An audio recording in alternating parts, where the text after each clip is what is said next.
మా అందరికీ నమస్కారం. మండు టెండలో ఎండని సైతం లెక్క చేయకుండా ఒకానొక సందర్భంలో రాయలసీమ గడ్డ మీద పసుపు చొక్కా వేసుకున్నాడని వాడిని బెదిరించి కేసులు పెట్టిన నేపథ్యం నుంచి ఈరోజు ధైర్యంగా పసుపు చొక్కా వేసుకొని, పసుపు టోపీ పెట్టుకొని, పసుపు జెండా పట్టుకొని సుదూర ప్రాంతాల నుంచి నా నాయకుడు వచ్చాడని చెప్పి ఈరోజు గడప గడ్డ మీదకి వచ్చిన ప్రతి ఒక్క కార్యకర్తకి కూడా పేరు పేరున శిరస్సు వంచి పాదాభివందనం చేసుకుంటూ, కడపలో మహానాడు జరగటం అంటే చాలామంది ఆశ్చర్యపోయారు. నేను చేసి చూపిస్తా, కడప అన్నది ఎవడప్ప సొత్తు కాదు, ఇది తెలుగుదేశం పార్టీ అడ్డా అని ఆల్రెడీ నిరూపించి ఉన్నారు.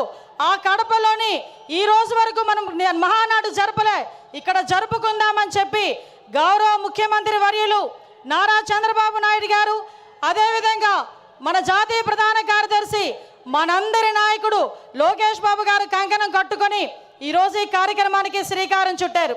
సాధారణంగా 5 ఎలక్షన్లు అయిన తర్వాత, ముఖ్యమంత్రి అయిన తర్వాత ఒక 5 సంవత్సరాల గురించి ఆలోచించి రాబోయే ఎలక్షన్ల గురించి ఆలోచించేవాడిని పొలిటికల్ లీడర్ అంటారు. అదే ఆంధ్రప్రదేశ్ రాష్ట్రం గురించి, భవిష్యత్తు గురించి 20 సంవత్సరాల తర్వాత ఏం జరగబోతుందో ఆలోచించే వాళ్ళని విజనరీ లీడర్ అంటారు.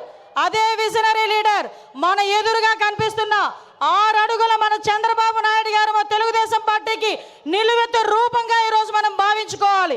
ఎందుకో చెప్తున్నా, 75 ఏళ్ళ వయసు, 40 ఏళ్ళ రాజకీయ చతురత, 40 ఏళ్ళ రాజకీయ అనుభవం, ఈ రెండు మేళవించుకొని సుమారుగా 2047కి 2047కి ఈ రాష్ట్రం ముందుండాలి. ప్రపంచంలోనే మొట్టమొదటి స్థానంలో ఆంధ్రప్రదేశ్ రాష్ట్రం ఉండాలి. మేము ఉన్నా లేకపోయినా మన బిడ్డల గురించి, మన భవిష్యత్తు తరాల గురించి ఆలోచించిన ఏకైక నాయకుడు ప్రపంచంలో ఎవరైనా ఉన్నారంటే మనం గర్వంగా కాలు రెగరేసుకొని చెప్పుకోవచ్చు, నా నాయకుడు ఉన్నాడు, చంద్రబాబు నాయుడు గారు ఉన్నారు అని. ఆ చంద్రబాబు నాయుడు గారికి వేదిక సాక్షిగా నమస్కారాలు, ధన్యవాదాలు తెలియజేసుకుంటూ, ఈరోజు గత 5 సంవత్సరాలు కూడా వ్యవస్థలని నిర్వీర్యమైపోయి ఉపాధి అవకాశాలు లేక, ఉద్యోగ అవకాశాలు లేక మొత్తం యువత అంతా కూడా తప్పుదారి పట్టి, గాంజా మార్గాన్ని బట్టి ఉపాధి అవకాశాలు లేక అల్లాడుతుంటే ఆ యువతకి ఒక మార్గదర్శకం ఇవ్వాలి అని చెప్పి ఆ రోజుల్లో రౌడీ రాజకీయాలు జరిగే పరిస్థితుల్లో, సైకోలు పాలన పరిపాలించే పరిస్థితుల్లో ఆ రోజు ఒక్కగానొక్క బిడ్డ ఈరోజు రోడ్డు మీదకి వచ్చి అవమానాలు ఎదుర్కొన్నాడు, అపహేళనలు ఎదుర్కొన్నాడు. ఒక పక్క తల్లిని అవమానించారు, ఒక పక్క తండ్రిని జైలుకి పంపించారు.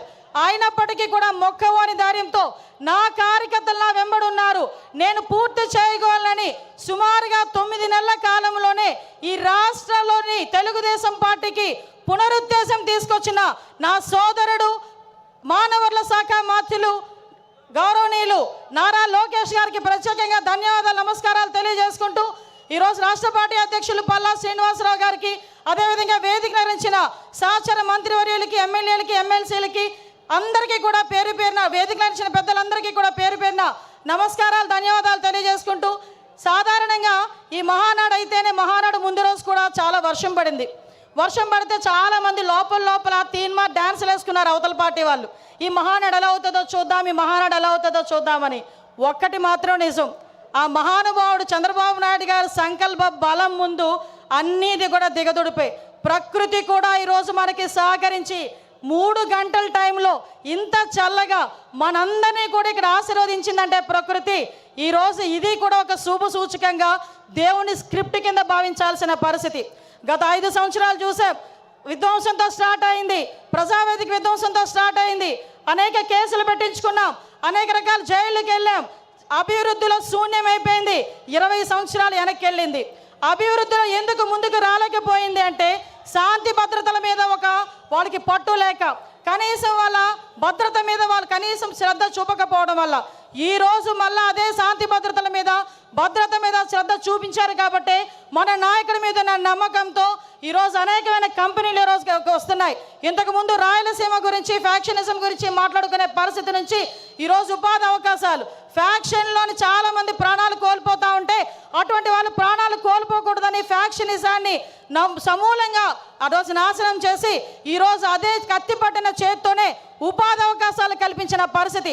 ఈరోజు రాయలసీమలో ఉన్న ప్రతి మహిళ కూడా ఇంట్లోని చంద్రబాబు నాయుడు గారు బొమ్మ పెట్టుకోవాలి. ఎందుకనంటే ఏ రోజైనా కత్తి పట్టిన మగాడు బయటికి వెళ్తే మళ్ళా తిరిగి ప్రాణాలతో వస్తాడో రాడో తెలియని పరిస్థితి నుంచి ఈ రోజు నా భర్త క్షేమంగా వస్తాడు, తిరిగి డబ్బులు తీసుకొని వస్తాడని ధైర్యంగా ఉండే పరిస్థితిని ఈరోజు తీసుకొచ్చాం. ఇంతకుముందు రాయలసీమ అంటే మనకి చేతిలో కత్తులు, కటార్లు, బాంబులు వినిపించేవి. కానీ ఈరోజు రాయలసీమ అంటే ఒక కియా, రాయలసీమ అంటే ఒక శ్రీ సిటీ, రాయలసీమ అంటే ఒక హీరో కంపెనీ, ఇలాంటి కంపెనీలు అనేకం కనిపించే పరిస్థితి ఈరోజు మనందరికీ కూడా కనిపించే పరిస్థితి కనిపిస్తూ ఉంది. నేను ఒకటే చెప్తున్నా, నిన్న ఒకే ఒక విషయం చెప్పి ముగిస్తా. పెద్దలందరూ ఉన్నారు. నిన్న ఏదైతే మహానాడులో గౌరవ్ లోకేష్ గారు చేసిన 6 శాసనాలు, నిజంగా ఏదైతే చంద్రబాబు నాయుడు గారు కలలు కంటున్న 2047 స్వర్ణాంధ్రకి ఈరోజు కడప మహానాడు వేదికగా ఈ 6 శాసనాలు కూడా ప్రథమ భూమిక వహించబోతున్నాయి. ఇవే పునాది కాగబోతున్నాయి. ఈ కార్యకర్తలే అధినేత అని చెప్పిన పరిస్థితి ప్రపంచంలో ఏ పార్టీకి లేదు. ధైర్యంగా, గర్వంగా నేను తెలుగుదేశం పార్టీ కార్యకర్తని చెప్పుకొని తిరిగే పరిస్థితులు ఈరోజు ఉన్నాయి. ఒకటే ఒక విషయం చెప్తున్నా. మొన్న రీసెంట్గా నేను ఒక ఫ్లైట్లో వస్తా ఉంటే ఒక పెద్ద మనిషి, ఒక వ్యాపారవేత్త నాకు కనిపించారు. ఏంటి సార్, ఎలా ఉంది సార్ అంటే, అమ్మ రక్షించారు మీరందరూ కూడా ఎన్డీఏ కూటమిని గెలిచి.